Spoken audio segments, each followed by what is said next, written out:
ചേങ്കോട്ടുകോണത്തുള്ള Trivandrum Scottish സ്കൂളിലെ 3 school bus പൂർണ്ണമായും ഒരു ബസ് ഭാഗികമായുമാണ് കത്തിനശിച്ചത്.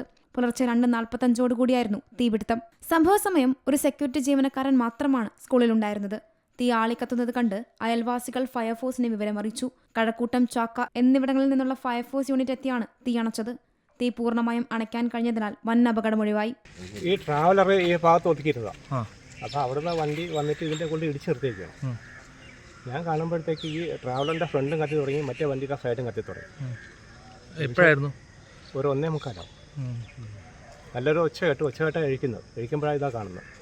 പിന്നെ നിമിഷം കൊണ്ട് തന്നെ അതി ആളി അങ്ങ് പടരുകയായിരുന്നു. അതേസമയം സംഭവത്തിൽ ദുരൂഹതയുണ്ടെന്നാണ് സ്കൂൾ അധികൃതർ ആരോപിക്കുന്നത്. സ്കൂൾ ഗ്രൗണ്ടിൽ മറ്റൊരിടത്ത് നിർത്തിയിട്ടിരുന്ന ട്രാവലർ സ്കൂൾ ബസ്സുകളിലേക്ക് ഇടിച്ചു കയറിയ നിലയിലായിരുന്നു.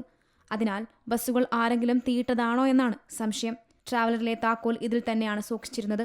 ഇത് അറിയാവുന്ന ആരെങ്കിലും മനഃപൂർവ്വം ഇടിച്ചു കയറ്റി തീയിട്ടതാണോ എന്നാണ് സംശയം. അതേസമയം ഷോർട്ട് സർക്യൂട്ട് കാരണം തീപിടിച്ച് ട്രാവലർ തനിയെ മുന്നോട്ട് നീങ്ങി വന്ന് ബസ്സിലിടിച്ചതാണോ എന്നും സംശയമുണ്ട്. സംഭവത്തിൽ പോലീസ് അന്വേഷണം ഊർജിതമാക്കിയിട്ടുണ്ട്. Zee Malayalam news, Thiruvananthapuram.